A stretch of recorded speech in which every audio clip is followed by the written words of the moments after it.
Lately, I've been trying to send you stories every day, but I feel like a large number of people who have signed up almost never come back to listen to the stories. I don't know where that is. Make you unhappy? I hope to receive comments and suggestions from you, and if you find the video good, please give me a like to give me more motivation.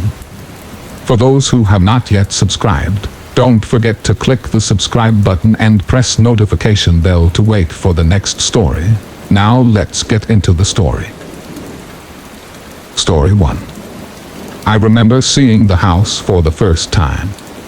I was 7 years old. My parents had just bought their first home. I remember I used to hate living in the cramped, dingy apartment that we previously inhabited, and opened the door to our new home with wide-eyed wonder. It blew my mind how spacious this house was. I went upstairs to scope out my bedroom. I was so excited that I was getting my own room and did not have to share a room with my little brother anymore. On my grand tour of my new house, I finally made it down to our basement. The basement was nothing like the rest of the house. The upstairs was elegant and classy. The basement was cold, metallic, and sterile. The ceiling covered in ancient pipes, winding in grotesque angles. The floor covered in rough cement. I recall taking a look at the stairs for the first time and being immediately struck with how odd they were. The stairs were surrounded in drywall, which clashed with the rest of the basement. One particular section of the wall was colored differently than the rest. It stood out like a sore thumb. I inched closer and felt the texture of it. It felt very strange. I then knocked on it. A hollow sound pervaded the empty air of the basement. Something about that sound immediately bothered me. I walked up the stairs as I could hear the same hollow sound echo in the emptiness of the basement. As we settled into our new home, I began to get comfortable with my surroundings. The house began to feel familiar. Everywhere, that is, except for the basement. It just always put me off, and I avoided going down there as best as I could. Our family couldn't be happier. My loving father and mother doted over me and my little brother. My life was perfect. Then it began. I would hear strange noises. When I pointed it out to my parents, they told me that the house was just settling in. One night in particular indicated that something wasn't right. I snuck downstairs to the kitchen for a late-night snack. As I closed the refrigerator, I heard a tapping sound cut through the silence of the night. I craned my head to see if I could pinpoint where the sound was coming from.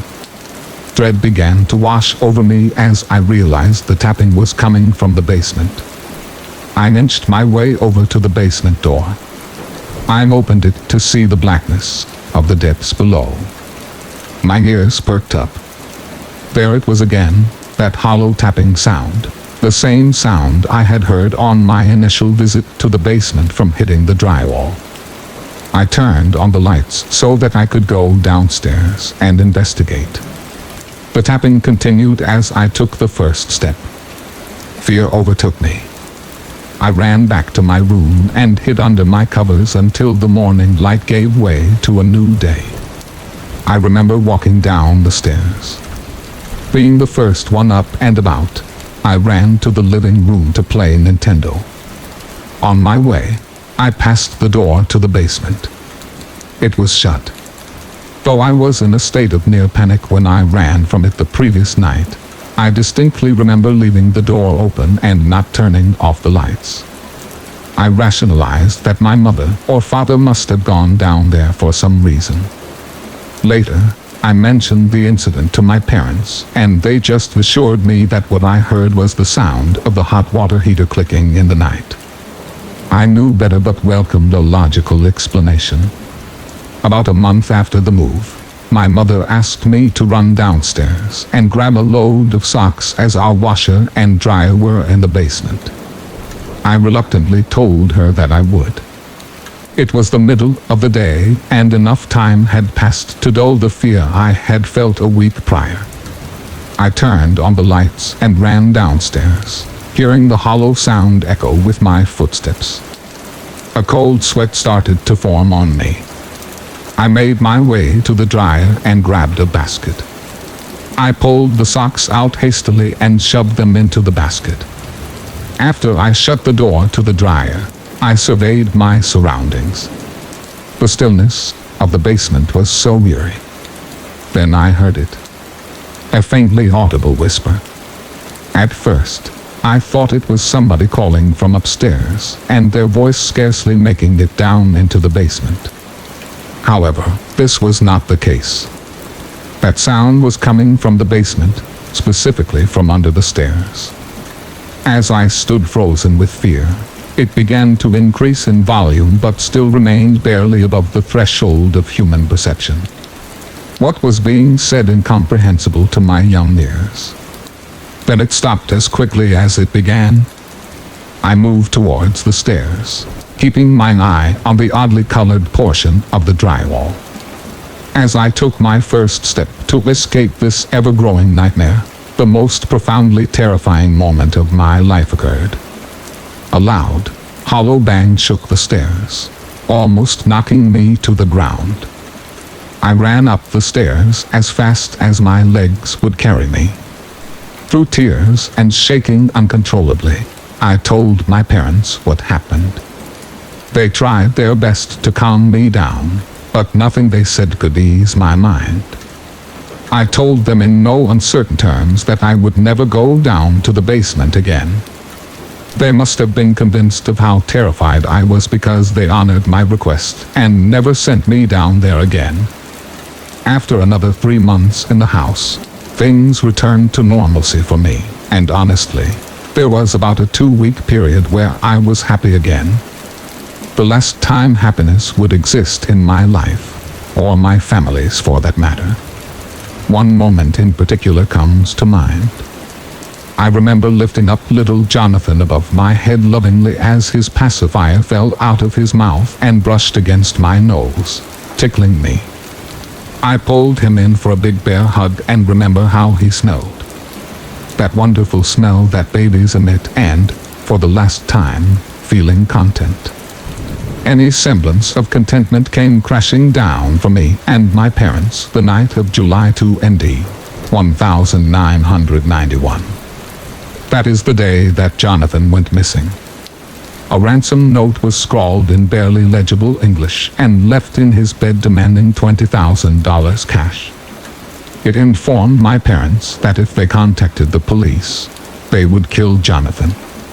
My mother and father took to their room and argued loudly and emotionally over whether or not to call the police as I listened with tears streaming down my eyes. My mother eventually wore down my father and the police were called. Seeing as the location of the drop and time were indicated on the note, the police set up a wiretap just in case the kidnapper decided to call. I asked my parents and the police if they had thoroughly searched through the house in case he was still here. They assured me that they had and that Jonathan would be fine after the drop, but the seed of an idea was already growing in my mind that would blossom throughout the rest of my life. My parents followed the instructions to a T. They dropped off the money and then waited in the location that they were supposed to pick up Jonathan. He never came. Needless to say, this tore my family apart. As the weeks passed, there was no news about Jonathan. My young, vibrant parents became husks of their former selves. My mother especially. She blamed herself for getting the police involved and believed that to be the reason Jonathan was not returned. One night, as she was sobbing alone in shambles, clutching a bottle of wine, I finally decided to divulge to her my theory that had been brewing inside my skull. I told her that I thought it was whoever, or whatever for that matter, was under the stairs that had got Jonathan, and maybe he is still alive. She slapped me across the face so hard that I saw stars. She screamed at me, the guilt expressing itself as rage. She told me to stop the childish bullshit and just accept that Jonathan was taken out of the house by a demented person and is dead. My childhood died that day. I remember contemplating taking the hammer and exposing whatever was under the stairs myself.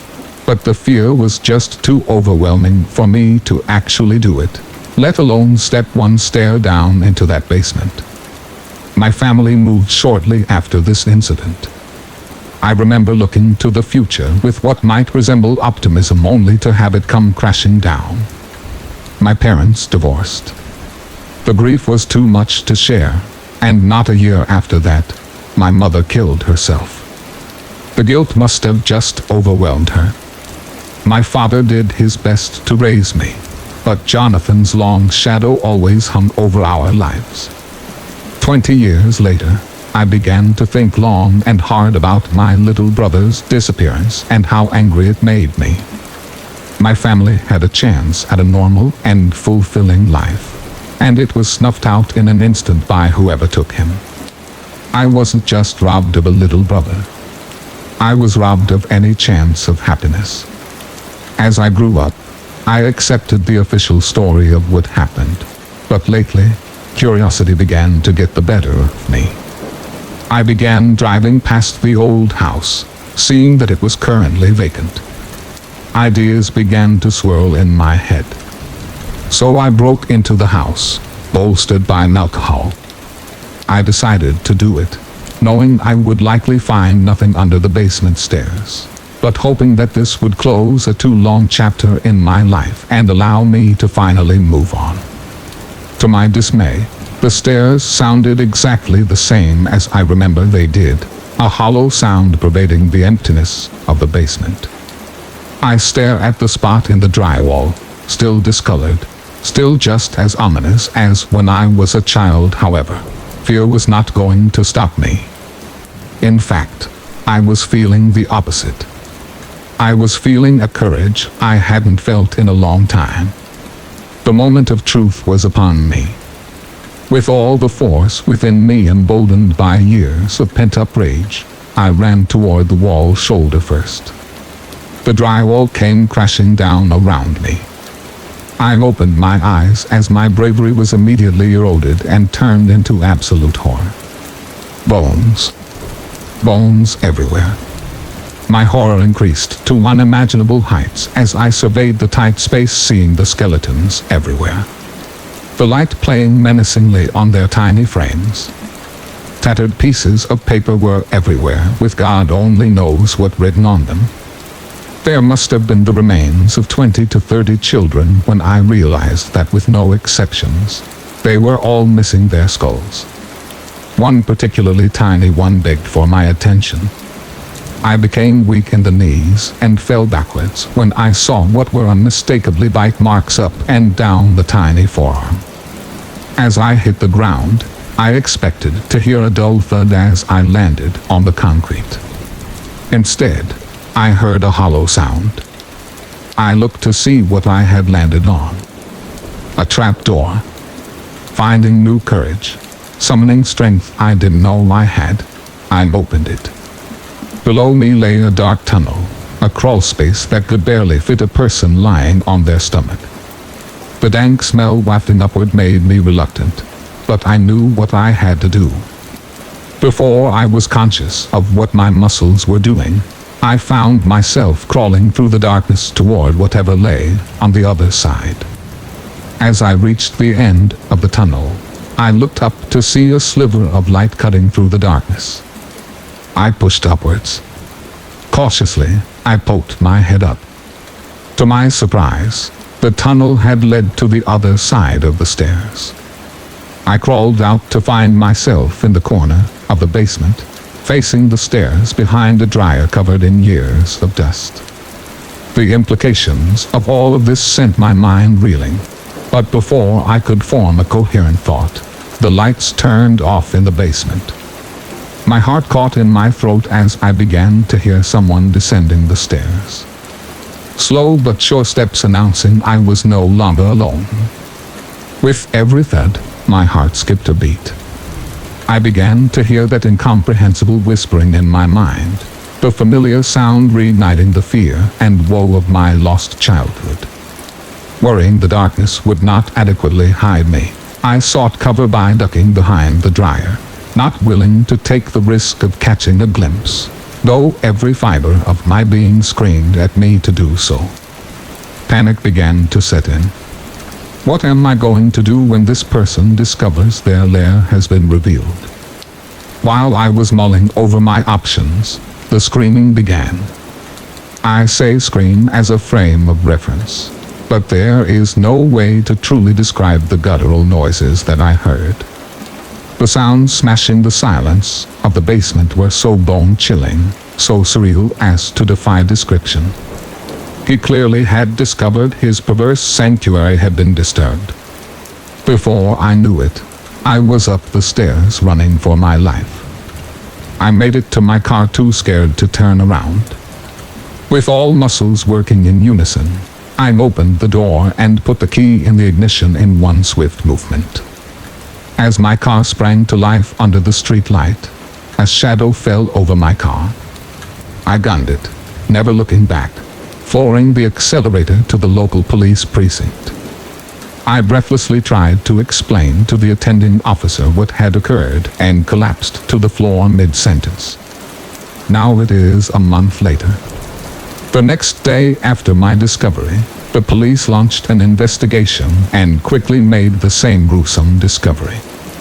I was thanked profusely by the police and the community for what I had found, telling me that they were going to be able to close the books on multiple missing person cases. However, they were not able to find the perpetrator of these heinous crimes. They began to test the DNA of the bodies. A profound sense of relief overcame me when I received the call informing me that one of the tiny skeletons belonged to Jonathan. I shared the news with my father. The look on his face, relief all-encompassing as the burden he had carried for so many years, was lifted. We hugged as tears filled both of our eyes. However, the relief has been short-lived. The thing that keeps me up at night is that whoever or whatever did this is still out there. The question that plagues my mind is whether or not this monster is literal or figurative. Either way, I hope I never find out. Story 2. 7 years ago, I was on my way home after getting off work late one night. I was sitting at a red light at an intersection, trying to keep my eyes open. I was extremely tired, but was right around the corner from my house. My eyes scanned around the empty intersection I was sitting at, and there was nobody around. Just as I pressed the gas pedal, I glanced in all of my mirrors and about fainted when I thought I saw a face in my rearview mirror. My sleepy eyes jolted wide and I hit the brake in the middle of the intersection. I stared into the rearview mirror, but didn't see anything. I turned around as much as I could and scanned the back seat. Nothing. I made it home a couple minutes later and quickly went inside. I first walked to my bedroom, put my cell phone on my bed, and put my work boots in my closet, and then walked back out to my living room. I peeked through the blinds and saw a man sitting in my back seat. I've never felt any fear like this before. It felt like all of my blood left my body and ice water began flowing through my veins. I ran back to my room and grabbed my phone. As I was dialing 911, I ran back to the living room window. The back door of my car was open and the man was gone. I slept at my brother's house that night. Story 3. My childhood home was in a small town in Indiana. It was a beautiful blue Dutch colonial home in a neighborhood lined with huge old pine trees. Our house had been built in the 1800s, and I always had a sense that there was something wrong about it. The neighborhood was filled with kids my age, and all of the families got together for summer block parties. Pretty idyllic. The only bad thing about our neighborhood was that at the end of the cul-de-sac was the town's hospital. Our hospital kind of looked like a brick version of Hogwarts. It wasn't too bad, except that the parking lot and entrance for the emergency room essentially backed up to several of our backyards. Every once in a while we would be woken up by an ambulance. On special occasions, a helicopter would land behind our house to fly a patient to Indianapolis or Cincinnati, and the adults would bring the little kids out in our pajamas to watch it land and take off. Kind of morbid, I realize. Other than the noise and bustle of the emergency room, we rarely noticed the hospital. Sometimes we would tell ghost stories about the people who died in the hospital and how they wandered our neighborhood in the afterlife. One night in early January, several inches of snow had fallen in a few hours. As a second grader, I was looking forward to the prospect of a snow day and stayed up later than normal. I finally fell asleep and all was quiet. The snow even muffled the ambulances that came in and out that night. Sometime in the middle of the night, I woke up. You know when you hear something in your sleep and it wakes you up. It was one of those instances. I sat up but heard nothing at first. I didn't see any light from under my parents' bedroom, so I knew they were asleep. I lay back down to try to fall back asleep when the noise that had woken me up came again. It's a noise that still haunts me. It was a low moan, like somebody quietly sobbing. I was perfectly still, trying to make sure I was hearing a human. Indeed I was. The low moan turned into a sad, "Help me," over and over. I could tell it was coming from downstairs, so I snuck out of bed.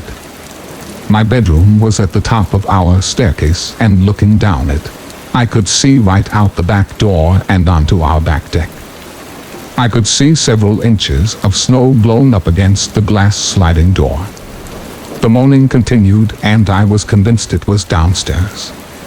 I crept to the top of the carpeted stairs and hunched down to listen.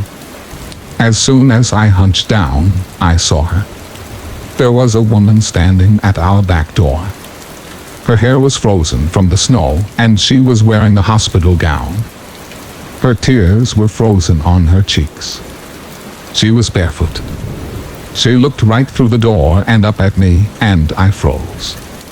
Her moaning got louder, and I felt like it would shatter the glass sliding door. She began to pull at her gown and a bandage on her arm. When she finally looked away from me, I felt like I could move again, and I bolted. I ran to my dad and woke him up, crying that a woman was standing at our back door in the snow. He ran to the stairs, saw the woman, and immediately called 911. It turns out a patient in the dementia wing had gotten out, barefoot and lost, and she had found her way to our house. The orderlies quickly came and got her. I don't know if she lived much longer after that. She had to have had hypothermia. After that we tried to avoid the hospital. Even though my family moved from that home several years later, on a particularly cold and snowy night, I sometimes still have dreams of that woman. She was terrifying. Story 4. A few years back, I remember coming home late from work one evening. I was really tired and just went straight to the couch and watched some TV. It was very late, and my eyelids got increasingly heavy. I turned off the TV and distinctly remember all the sleep mode lights on the various electronics that are hooked up to the TV. I also distinctly remember the way the street light was shining through the blinds. I closed my eyes for what seemed like a few seconds, and when I opened them, everything was exactly the same. I tried to move to get into a more comfortable position, but noticed that I could not move, and I instantly freaked out. My heart was pounding as I tried moving every part of my body, but couldn't. I tried to scream and yell for help, but nothing would come out. I was terrified and felt helpless. It was a very strange and scary feeling. My mind was racing as I was trying to figure out why I was paralyzed, and if this was something permanent or if I needed serious medical attention. As I was freaking out, I also heard feet pattering in the hallway behind me. I was thinking maybe it was my younger sister. The pattern of the footsteps were consistent with that of a smaller child. I was beginning to feel relief that someone, which I thought was probably my little sister, would come and help me. Then, at that very moment, I realized that my younger sister would have no business being up that late at night, and she would have been way too terrified to be walking around in the basement not knowing if anyone was down there without any lights on. I realized that the footsteps were not my sister and became even more terrified and confused by it all. As I remember, the fear was so overwhelming that I actually think it shocked my body for a moment, and it felt like it helped me regain movement in my toes and part of my back. The footsteps were quickly pattering down the hall, literally right behind my head, and back down the hall again.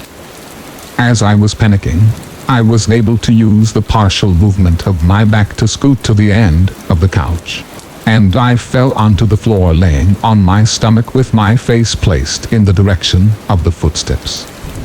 I was still unable to move, and I began to hear the footsteps coming down the hall again. I was in a state of disbelief and complete terror as I heard each footstep getting closer and closer down the hallway. Finally, as the footsteps reached the end of the hallway around the corner of the wall, I saw what I can only describe as a little bizarre-shaped creature, maybe 2.5 to 3 feet tall. It was under a white sheet, so I couldn't see what it really looked like, and it was casually walking down the hallway. It had a very strange, unsteady gait. The creature then stopped and turned directly towards me and stared at me for a few seconds.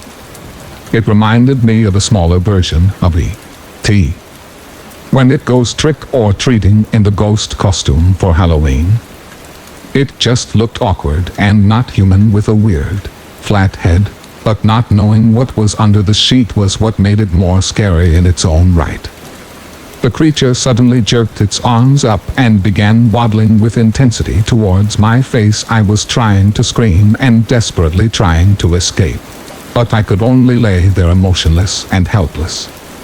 I really thought I was going to die, or at the very least sustain serious and permanent damage. It was simply pure horror and shock. Right as the creature was seemingly about to attack my face, I woke up, and I was in the exact same spot I was in before. The sleep mode lights and street light beaming into the basement all looked the same. I was so confused and very disturbed. After researching, I found that I was experiencing an episode of sleep paralysis. The dreams are easily mistaken for reality.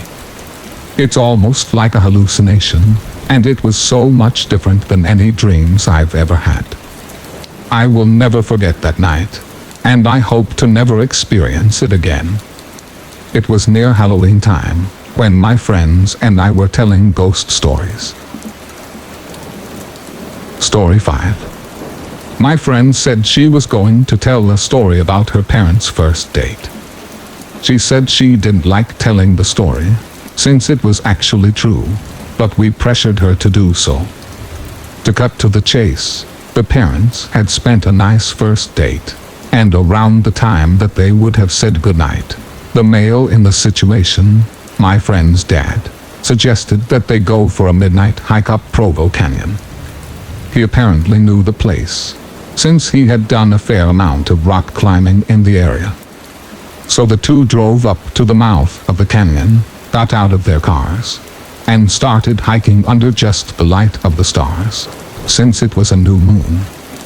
At some point, the male starts getting a bad feeling, since the pathway ahead, which would pass under some trees, would be dark, and because it was getting to be quite late. He ignores the feeling and presses on. In later tellings of the story, the female would say that she had felt the same feeling at what was probably the same time, though she didn't know the trail like he did. A minute later, the feeling came back to the male. He ignored it again, and started walking a bit of the way into the trees, when his foot hit something soft in the middle of the path. Under the trees, it was too dark to see just what this soft thing was, and the feeling came back stronger than ever. Instead of finding out what his foot had bumped into, he and the female both agreed to hightail it out of there. Years later, after being married for some time, they were watching an interview with serial killer Ted Bundy, in response to a question asking him to describe the time that he felt the closest to being caught. He explained about the night that he lured a girl into Provo Canyon, and had just killed her when he heard some people coming up the trail. He explained how he hid in the trees just in time, only to watch some guy walk right into the body, and then for some reason, just turned around and walked away. Story 6. I used to date a girl in college who lived 3 hours away. We would trade weekends, one at her school, one at my school. One day, she got upset because she had driven all the way to see me, and I was in an all-night study session, which she had known about, and couldn't be home to see her.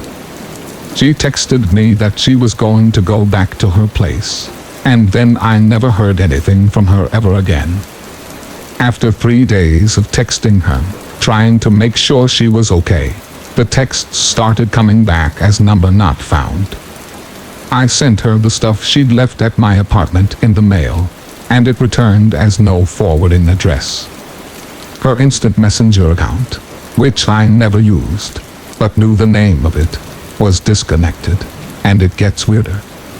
I called her apartment landline, and was told the people who had lived there had moved out. She had 3 roommates. They didn't leave a number as to where they went. I got really freaked out and asked friends who worked in school admin to pull some strings for me, just to make sure she was alive. The school she was at didn't have any records of her as a student. The license plate to her car wasn't registered to anyone. None of our mutual friends ever saw her again. I called the police, but there were no car accidents involving anyone who fit her description in the stretch of road between our 2 schools that night, or in the 2 weeks after. I didn't ask for a longer time frame, because at that point she was already missing. The cops wouldn't file a missing persons report, because I was a family member. To this day, I have no idea what happened to her, why she freaked out on me so bad, or if she's still alive in a witness protection program. She literally disappeared without a trace. Story 7. I was going to make a throwaway, but what the hell, I'll take the risk of looking like a totally insane person. No one is going to believe me anyway. This happened when I was 17, I'm 32 now. I graduated high school and got my first apartment, in a nice town. I lived by myself other than my cat, Snowball. Don't laugh, I named her when I was 8 years old. A few details before we get started. I've never been a fan of cat boxes. Worst part of being a cat owner is shoveling tiny shit with a tiny shovel every day. So I got one of those motion-activated self-scooping deals, left it on the back patio, ran the cord inside to power it, and left the back sliding door open big enough for her to get in and out. It was about 5-6 inches. The patio was one of those latex 8 cement floor types, surrounded by a 5-foot-tall wooden fence. If you looked out from my bedroom door, you'd be facing right at the sliding door with hanging blinds, living room in between, and the kitchen that was off to the right. So I'm playing video games at the computer in my room, with my back facing the door. It's about 1 a.m. I hear Snowball start to make one of those awful cat growling noises in the back of her throat. I'm pretty locked into the game, so I tell her to knock it off, not looking at her. She keeps doing it. I tell her to shut up. I'm irritated because I'm doing well in the round. She gets loud. This is enough to break me from my gaming zone out, and I realize that this is not normal. I get up from my computer to see her standing in the doorway facing out, her back to me. She is in full-on Halloween cat mode, hair sticking straight out. Her back is completely arched. She looks tense. I've never seen her that way. She is still just going crazy. I look out into the living room where she is facing. Nothing is amiss. There is nothing there. I look down at her to say something to the effect of, "What's the matter?" She makes this insane sound, like a combination of a hiss, a growl, and a spit, and she starts to take a few steps backwards. That is when a tiny creature runs out of the kitchen on 2 legs, wearing a tattered piece of cloth or a bag. It looked like a little cloak. It's maybe a foot or a foot and a half tall. It was a real-life jump scare. The cat jumps backwards about 3 feet in the air. I jump. I glance down at her as she does this, but quickly look back up. I hear her land with a crash behind me, and then run. I am fixated on this thing. It is moving, but it's like time has slowed down. I am watching these things happen, but everything is so fast. It runs out the back door through the blinds with a crash at speeds that don't even seem natural. The blinds are swinging. My heart is pounding. I stand there dumbfounded. What the hell did I just see? I'm staring at the back patio door at the swinging blinds. I'm not moving. My eyes start to notice that something is wrong. All the blinds are softly swinging except the 2 closest to the opening. I see they're making an inverted V. I look at them and follow them down to the very bottom, and between them, I see it. Its head is poking through the blinds, staring at me. It has yellow eyes and a face that I can only describe as bestial, gray, greenish with blackish skin. At this point, a singular loud thought fills my mind. You aren't supposed to see this. And at the conclusion of that thought, every one of the hanging blinds shoots upward and outward. I jump again and my heart tries to blast out of my chest, some of them hitting the ceiling, a few fall off. It's a loud racket. The rest are swinging all over the place. I look at the place where its face was and it's gone. I beeline for the kitchen. Refrigerator door is open. I open a drawer and grab the biggest knife that I see. I am shaking, adrenaline like I have never experienced before. I rush to the sliding door and slam it shut. It won't close. I open it a bit and slam it back shut. Still won't close. What the hell? I am completely stupid. The cat box cord. I crouch down, brandishing this knife like a complete idiot, looking out the glass door waiting for this thing to launch at my face. I am shaking. I reach across myself with my left hand to the power plug on the wall to the right as I stare out, waiting to stab anything that approaches. I fumble to get it unplugged. My hands won't do anything right. I finally get the cord unplugged and I open the door real quick to throw the cord outside. I throw it like a spaz and it hits the wall in the side of the door and falls down, still inside. Damn it. I pick it up and try again. This time it lands outside. I hear a scratching sound and my eyes dart up. I see two tiny awful hands holding onto the fence, clawed, humanoid hands. This thing climbed down feet first, hanging from the fence. It would have been slightly comical if it wasn't so terrifying. The hands let go, and I hear it land in the bushes outside the fence, and I hear fast footsteps as it runs off. I slam the door shut and lock it. This is completely true. I've heard it all. It was a raccoon. It was a cat. It was not either of those things. After the event, I started researching like a madman. The closest thing I found was in a book I found at the library called Fairies, which is like an art book featuring all the different types of Irish folk creatures. I don't live in Ireland. I live in the US on the West Coast. You don't believe this story, and I don't blame you. It sounds ridiculous. You probably shouldn't believe it. I hate bullshit paranormal stories.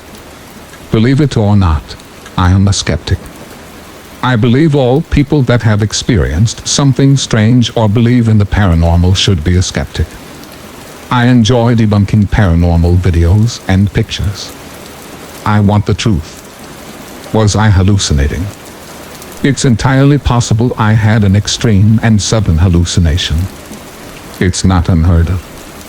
This event had a huge impact on my life and completely affected the way I view the world, the paranormal, religion, everything. Story 8. I was driving a shortcut from 29 Palms, California to Albuquerque, New Mexico. 29 Palms is located in the desolate high desert east of LA. The shortcut was all two-lane road through total nothingness except for passing through Amboy, California. Amboy is a nearly abandoned town nearly as far below sea level as Death Valley, with a dormant volcano and lava field on one side and a salt flat on the other. It was also, at the time, a hotspot for satanic group activity. So I was driving by myself in the afternoon. I stopped in Amboy and snapped a picture of the city sign just to prove that I was there to friends who dared me to take that route to I-40. I got back in my car and proceeded to drive up into the mountain range between Amboy and I-40. Once I reached the top, I am driving north through a canyon with high grass on both sides of the road. Up ahead I see some stuff in the middle of the road. As I approach, I slow down to see a red Pontiac Fiero stopped sideways across both lanes. A suitcase opened with clothes scattered everywhere, and two bodies lying face down in the road, a man and a woman. I stop 100 feet or so away, and the hair on the back of my neck is standing up. I reach under the seat and pull out a 9mm pistol and chamber round. Something seemed very wrong. It looked too perfect, as if it were staged. An ambush. Was I being paranoid? Something was just wrong. Getting out of the car seemed unthinkable. It was the horror movie move. As I scanned the road, I saw a line I could drive, past the guy in the road on his left, swerve to the right side of the woman behind the Fiero, and I'd be on the other side. I dropped it into first gear, punched it, and drove the line that I planned. I passed the back of the Fiero without hitting it or either of the bodies in the road. I continued forward a couple hundred feet and slowed down so I could breathe and let my heart slow down. As I looked up into the rear view mirror, I saw that the two bodies had gotten up to their knees, and 20 or so people emerged from the tall grass on either side of the road by the car and the bodies. At that moment my right foot smashed the gas pedal to the floor and did not let up until I had to slow down for the I-40 east on-ramp. I will never know what would have happened to me had I gotten out of the car to check on the bodies or stopped my car closer to them. Somehow I do not think it would have been good. Sometimes real life can be scarier than a movie. Story 9. From an early age, I loved hearing scary stories. When I was first learning to read, I worked very hard in school. My teachers thought I was trying to be a good student.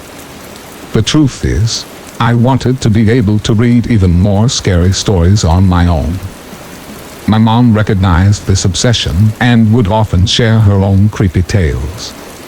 If a storm took the power out, she would light a few candles and tell me about the frightening, weird, and sometimes baffling experiences she had growing up. Many of the stories were about her old home, which she suspected was haunted. As much as I loved these tales, sometimes the ones that were completely free of paranormal elements scared me the most. My mom had grown up in a dangerous neighborhood. Many of her stories were simply about the truly frightening people she encountered during her childhood. A story about a ghost is scary to a child. A story about a living person who wants to harm you for absolutely no reason was even more unnerving.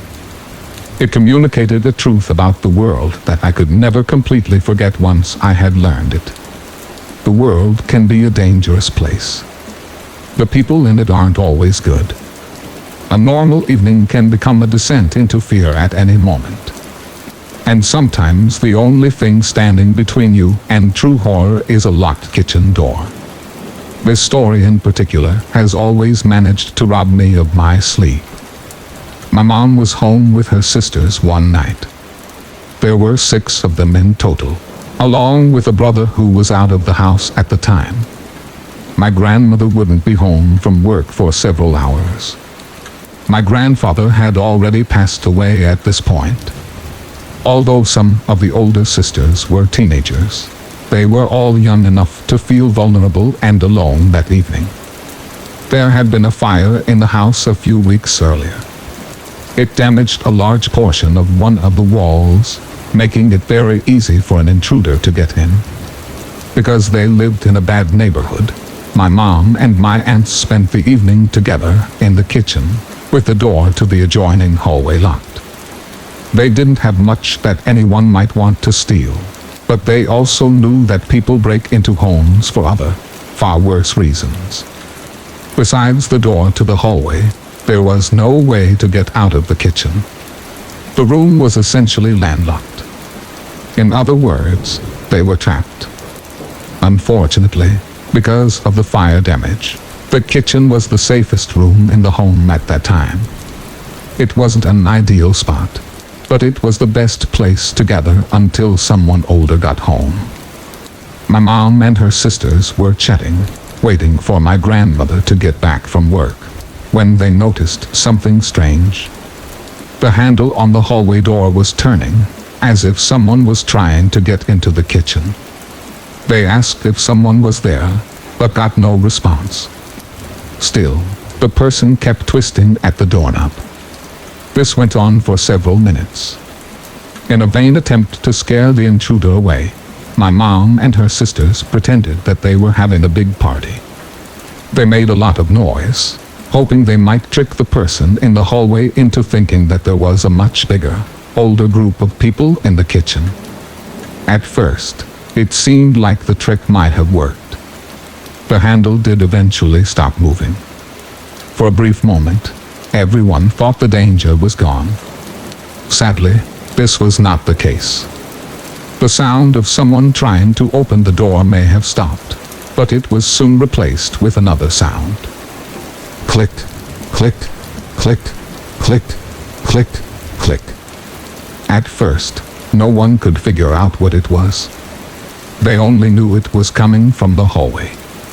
It took a few moments for them to realize that whoever was behind the door was now switching the hallway light on and off. Somehow, that was scarier than someone trying to get in. There was no reason for this person to switch the light on and off like that, but they kept doing it. Clearly, they were now just taunting my mom and her sisters. The fact that they never said a word just made it that much more terrifying. My aunt called the police, but the police were notoriously slow in that neighborhood. There was simply too much crime for them to respond quickly. After calling the police, she called a neighbor and asked them to come to the house. Understandably, The neighbor was just as frightened by the thought of this intruder as they were. He went over to the front door and shouted for them to come out. It was a small house, but he would not go in. He thought he might be able to scare the intruder off by making it clear that an adult was waiting for everyone outside. He was wrong. All throughout this experience, the noise never stopped. My mom and aunts finally had enough. They needed to get out of that room somehow. Every sister grabbed a knife, and they all lined up at the hallway door, from oldest to youngest. That was one of the few times my mom was happy to be the youngest of 7 children. After a moment, they opened the door to the hallway and charged into it. They hoped they might scare the intruder away, but their main goal was simply to get out of the house. When they entered the hallway, the light was off. The sun had fallen by that point, so the entire hallway was dark. That's probably for the best. No one truly wanted to see the person who had been taunting them all evening. More importantly, they didn't want the person to get a good look at them. However, my Aunt Nora, the oldest of the sisters, did see something. The outline of a dark figure running down the hall and up the stairs. She didn't take any time to stop and confront this figure. Instead, she and all the others ran out of the house. They spent the rest of that evening out front, waiting for the police and my grandmother. Eventually the police did arrive. They searched the home, but whoever broke in was gone. Everyone agreed that the person must have entered and exited the house through the fire-damaged section. They never caught the intruder. It could have been a random lunatic. It could have been someone they saw every day. This person might have just been passing through the area, or they might have been stalking my mom and her sisters, watching them for weeks. Not knowing who had broken in that night was frightening, and yet, not knowing why this person decided to spend an evening tormenting 6 young girls with something as simple as a noise was even worse. Story 10. I love reading your stories, so I thought I would include one of my own. I'm still not sure what happened at this house in Germany, but I'm very definitely sure that it happened. My wife and I were married in April of 1972, and at the same time, I was reassigned to duty on Skimach Air Base in Sembach, Germany. By the winter of 1973, we had rented a beautiful house from a wonderful couple named Karl and Elfreda Jacob. This house was located in Skalstrasse, Münchweiler, Germany. This was just a few miles from Sembach Air Base, and was generally located in the south of Germany, near Kaiserslautern. At the time we lived there, the house was 160 years old. I am sorry that we lost in touch with Karl and Elfreda. They were some of the nicest people I have ever known. As far as that goes, we were the only Americans living in this village, and the people there were top-notch, and we lived a quiet existence. Our first child, a boy, was born while we lived there. His coming seemed to manifest a presence that my wife and I really were not aware of at first. There had been a few noises and such, but we really didn't think much about it. Sometimes, it would feel as though we were being watched. As our son grew, though, the first few months of life, there were many concerns, and this is only one of them. As time goes by, I will relate stories that happened in the house, but the one I will tell you now concerns something without. The baby was about 6 or 7 months old. As babies of that age sometimes do, he was crying and seemed to want to. My wife was letting him cry it out for a little while. He was in our bedroom in the crib. Our bedroom was on the backside of the house, and there was a small walkway besides the house and a concrete wall. The backyard was on the side of the hill, and the ground was at the top level of that wall. just about even with the bedroom window. The walkway was less than 2 feet wide. The house had upstairs bedrooms, but we hardly ever used them. From the backyard, one had to go down some steps beside our bedroom and then open an arched door in the 8-foot-high brick wall to reach the front yard. We were blessed to have grass, and this was outside passage from the front to the back. The arched door was wrought iron covered with glass and had an iron deadbolt door that latched it closed. Once in the front yard, there was a wrought iron fence at the street, and the yard itself was about 2.5 feet higher than the street, and the fence was about 4 feet higher. Our neighbors to the right were the last house before the trail up to the woods, and the backside of both of our houses was open to the fields. My landlady had instructed us that it is very important that we close and lock the shutters over all our windows and lock the deadbolt outside the gate every night. It was dark, around 9 o'clock, when the baby was crying and we heard something in the backyard, outside our bedroom window. Whatever it was making an eerie sound, mimicking the baby crying. Whatever it was big. We could hear it drawing breath into its lungs and wailing with a sound that would chill you right up to your spine. Standing in the backyard, by the window, it was probably about 2 feet away from the shutters. I had no gun, being a foreigner in Germany, the thing that bothered me and frightened me most. We listened to it for about 10 or 15 minutes. I finally decided that I would wake up with my Bowie knife and throw open the storm shutters and attack it. My yelling at it through the open window and through the wooden shutters had no effect on it. We then decided that giving it access to the house in this fashion was not a good idea. I then thought that I would go out to the front, since we had no back door, and go around the house and take it on brute. My wife didn't want me to go out, but I found out later that she just didn't want to be in the house alone. Like I said, the thing was big by its sound. Its wail was a high sound, almost a scream, and in between screams and wails we could hear low guttural growls similar to that of a lion or a big cat. I finally exclaimed that I'm going out. We need some relief.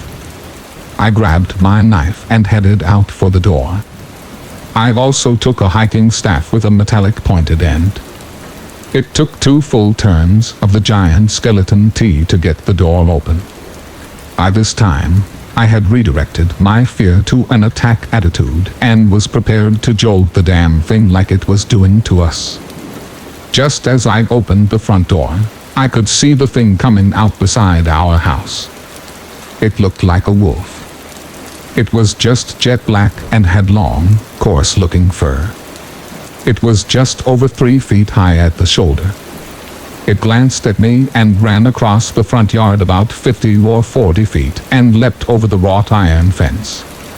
As it landed on the sidewalk, it took off at a run and disappeared past my neighbor's house and up the track to the woods. I walked around the house and into the backyard. The wrought iron door stood agape. To this day, I have yet to figure out how the thing opened the wrought iron door dead bore. Story 11. When I was 18, so in about 2006, my friend and I decided to take a cruise to celebrate becoming adults. The type of cruise we chose to take had a lot of alcohol, food, and a lot of cute guys. One night, I couldn't sleep. My friend passed out cold and I, for the life of me, just couldn't drift off to sleep. I decided to go out to the deck and have a cigarette and take a walk to hopefully tire myself out. I found my headphones, cigarettes, and a lighter and left the room quickly. The halls were deserted, which didn't surprise me as it was 3 a.m. So I put my headphones in and blasted my favorite band at the time, Mariana's Trench, and walked out of the hall to the upper deck. I felt an eerie feeling and looked back feeling like someone was watching me. The hair on my neck stood up. I turned around quickly, but no one was behind me. I kind of laughed at myself and said, "Okay, Mandy, get it together." I walked up to the deck that was also deserted, and so I found a spot on a bench closer in front of the ship and sat down. I lit a cigarette and stared out at the ocean. As I smoked my cancer stick, for a few minutes focusing on the reflection of the moon on the water, I suddenly felt someone sit beside me. I looked over instinctively, and a guy about 40 or so was sitting beside me. I didn't want to talk to a stranger, so I looked back at the water. The guy beside me suddenly yanked out my earbud. I looked at him annoyed and said, "What the hell?" "You're pretty," he told me. Thank you," I replied awkwardly. "Are you here alone?" he asked. He moved closer as he did this. "No," I told him, feeling anxious. "With your boyfriend?" he asked. I looked at him and my gut told me to lie, and I said, "Yeah, he's sleeping." He gave me a creepy side grin. "Pretty girl like you. If you were my girlfriend, I'd be making these waves rock." He joked with a laugh. I looked at him horrified. "My name's Mohammed," he told me, inching closer again. I didn't respond. Instead, I put my earbud back in, hoping that he would get the hint. Then I continued to smoke my cigarette. A few seconds later, he yanked my earbud out again, and this ball scared and pissed me off. I stood up quickly. "Do you like wine?" he asked. "I have wine in my room. You should join me for a glass." At this point, I was freaked out completely. "No, I don't drink wine and I don't know you. Please leave me alone," I told him sternly. "So angry," he said with a chuckle. "You need someone to clear that up for you." I started to walk away and head back to my room, and I got about 3 steps away when he grabbed my left wrist and stopped me. Before I could say anything, he grabbed me and held me in a huge hug. "You smell so good," he said. I pulled away violently. I was able to get far enough away from him that I could run quickly inside. A security guard must have heard me scream, because as I reached the door to get back inside, he let me in and stopped. I was crying from fear, and he asked me if I was okay. I managed to choke out what had happened, and he told me to stay inside as he rushed outside to deal with John. A few minutes later, he came back inside and told me there was no man on the deck and that he may have gone back to his room.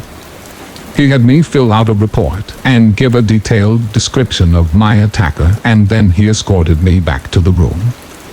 The next morning, I told my friend about what happened, and she made me agree not to go out on deck alone anymore. She didn't have to tell me twice. The rest of the crew was on edge, but I didn't see John again. The weird thing is that there was no Mohammed listed on the ship, and no man watching his description was ever found, according to the security guard who took my report. A few co-workers tried to find this man, as they didn't want him harassing any other woman. This scares me because I know how it happened, and I know he smelled and how greasy he seemed. Story 12. I'm in the United States Coast Guard and used to be stationed in Oregon, where I'm actually from.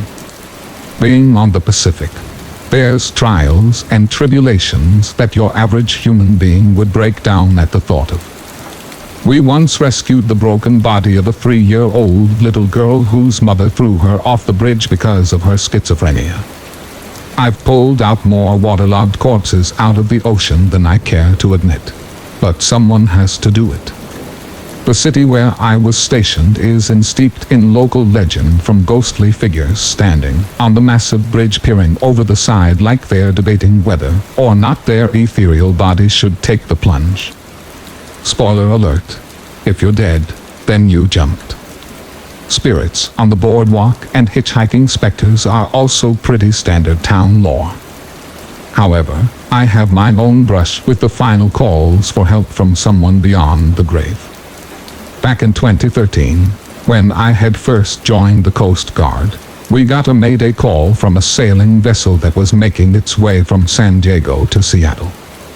This was in November.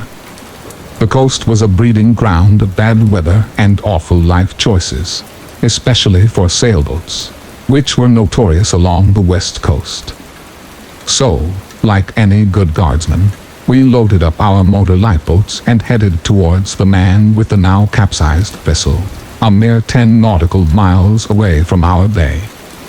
However, when we got there, there was nothing but debris, a couple of coolers, a life ring, and some rigging that was only left to the side of the boat. Because of the incoming hurricane force, we had to turn around and head for home, vowing that we'd send helicopters and boats out as soon as the storm passed. However, we knew that his chances of survival were zipped to nil, since the waters were no more than about 48 degrees Fahrenheit. With heavy hearts, we turned around and headed back for the land. There's always that what-if question in your head that makes you wonder, but at the end of the day, you don't know, you can't go back in time. So, later that same evening, I'm sitting in our communications center, monitoring the Marine Band radios, talking with my boss and best friend. Suddenly, a voice comes over the radio, and to this day, typing it out or even thinking about it gives me chills. Help, Mayday, I don't know where I am. The voice was so quiet, and it sounded like it was coming from the bottom of a well. It didn't help that the storm was probably interfering with the radio. I picked back up, asking the vessel what its position in nature of distress was. There was never any response. My boss came into the room and replayed the message. Now, on our electronic chart, we can pull up the caller's position. And that's what he did. I watched his eyes grow wide with horror as he pointed at the chart. There was the sailboat's last known position before he had went down to the rest of the bottom of the ocean floor. I can say with certainty that this was the man's final cry for mercy before the great Pacific swallowed him whole for the last time. We searched for this man for 72 hours with lifeboats, helicopters, and local police and fire departments, and never found any sign of this man. I had been in the service for 5 years, and this is still the scariest thing I've ever had to deal with in my life. Story 13. When I was 17 or so, 2 friends and I decided to camp in a field next to the housing estate so we could drink beer and listen to music as loud as we wanted. This was a huge grassy field on a slight hill, where all the surrounding houses were far enough so that we wouldn't disturb the neighbors, and we couldn't be seen by anyone unless they were extremely close to our tent. It became late, and my 2 friends had fallen asleep. I was having trouble sleeping around this time, so I lay awake for hours, just thinking. Around 3 a.m., I heard the distinct sound of grass and vegetation as someone walked outside our tent. I was stunned with terror, for one, because this was a private field owned by a farmer who would probably be angrier to find us here, but more so because I hadn't heard anyone approaching. Just suddenly, there was someone outside the tent. I held my breath out of fear and shock, which is when I heard another set of footsteps belonging to a dog by the sound of it. Filled with dread, I just lay as still as possible, breathing slowly and quietly, listening to this person and his dog walking back and forth outside the tent. I thought we were going to get shot or beaten by this dude. Then I saw this guy's shadow, which freaked me out a hell of a lot more than I already was. It was huge and looming over us every time we passed our tent, and I couldn't see the dog's shadow even though I heard it making increasingly erratic circulations, of the tent. This carried on for around 5 minutes, although it felt like much more time had passed. The shadows disappeared, and the sounds faded away. They didn't leave or anything. It was more like they were still walking outside the tent, but with perpetually lighter footsteps. When I was sure that the sounds had ceased and there was no threat waiting for me outside, I freaked out at my friends, still as quiet as possible, and said we had to go because someone knew we were here, and we could get in trouble with the owner.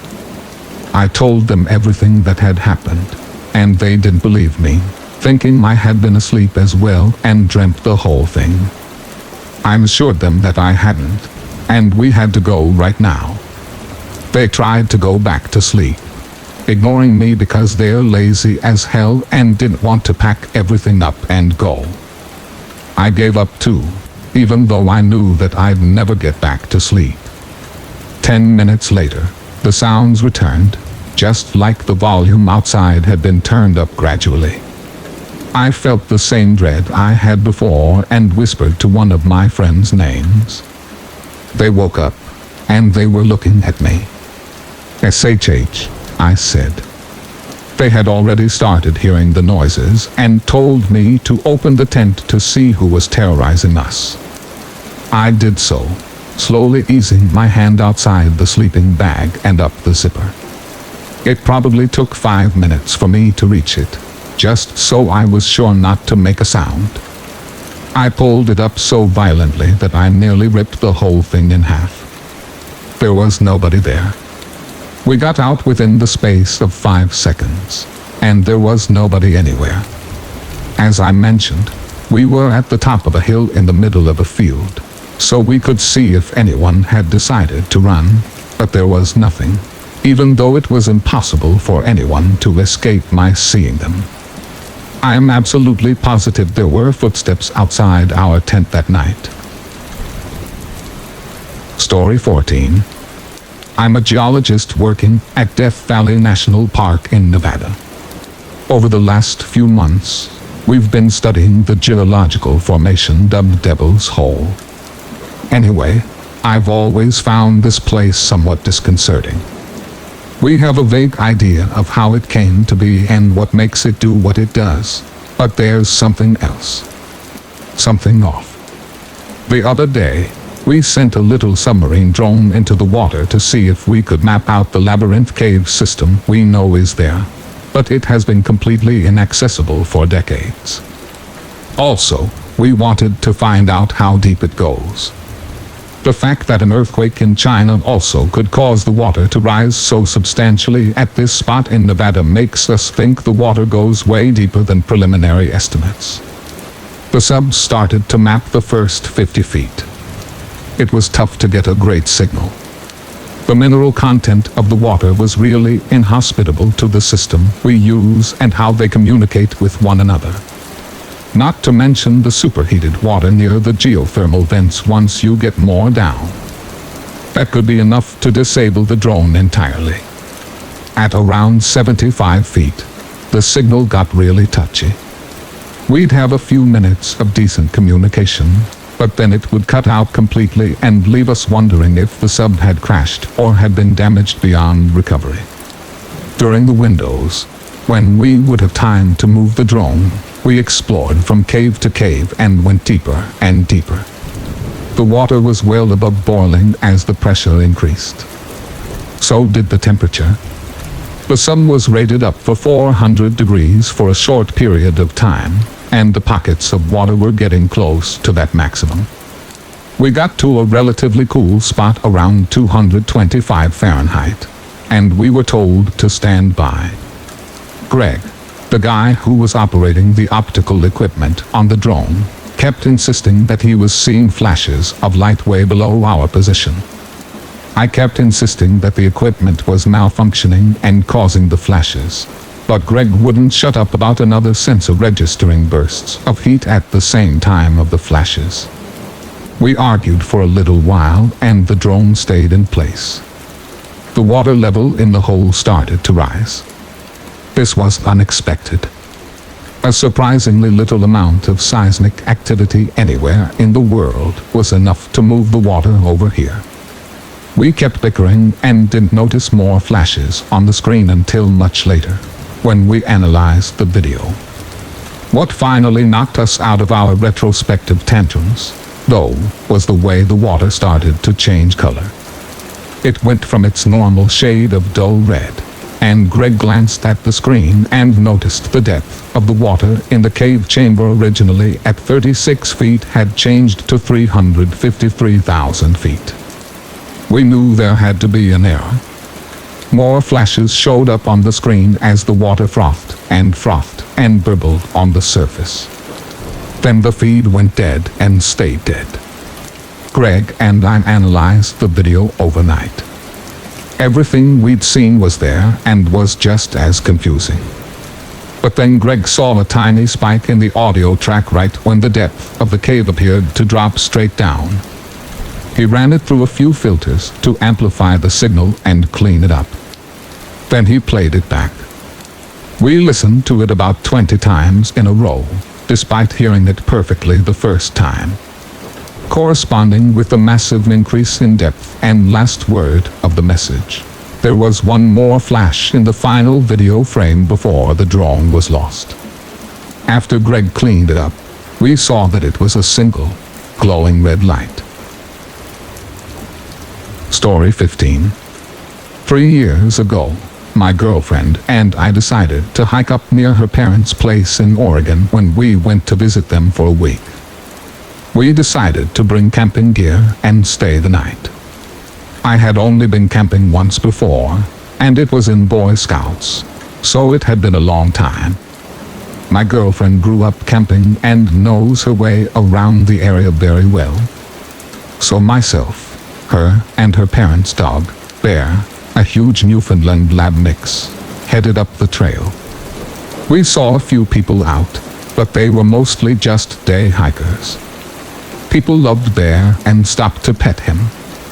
So a little after 6 we make camp, set up our tent, and pull out our grub.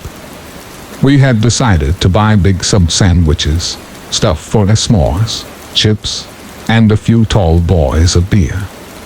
I fired up a joint and she poured out her guitar after we finished eating. Great relaxing night, and we started winding down, getting ready to head to bed. She was in the tent getting dressed for bed while I was finishing the joint and making sure the fire was out. Suddenly, Bear growls a slow, menacing growl I've never heard him do before. I pet him and look around, figuring it's an animal or something. We get to sleep at around 1. I wake up and my girlfriend is shaking. She looks terrified. I hear Bear growling beside us, and she holds her finger up, talking low. She tells me she woke up to voices. I listen and hear what sounds like 2 men talking. Then we hear something absolutely terrifying. One of them says to his friend, "I'll take the girl. You get rid of the guy." I knew we were screwed. We had no weapons of any sort. My girlfriend unzips the tent and Bear rockets out. I've never seen him move that fast in my life. I hear one of the guys yell, "Oh shit," and I hear Bear snarling and growling and I hear them running. My girlfriend takes the satellite phone in. Her dad insisted that we carry it, and thank God, calls her dad. He calls law enforcement and they send people out to there. They told us to stay in the tent. Bear comes back out of breath with no sign of the guys and we wait for the ranger. When they show up, they find no sign of the guys, save for truck tires and some cigarette butts. They gave us a ride back down to our car later that day. Bear got a steak and plenty of love. Thank you for listening and I wish you good health. Don't forget to subscribe to the channel to support us. Thank you very much.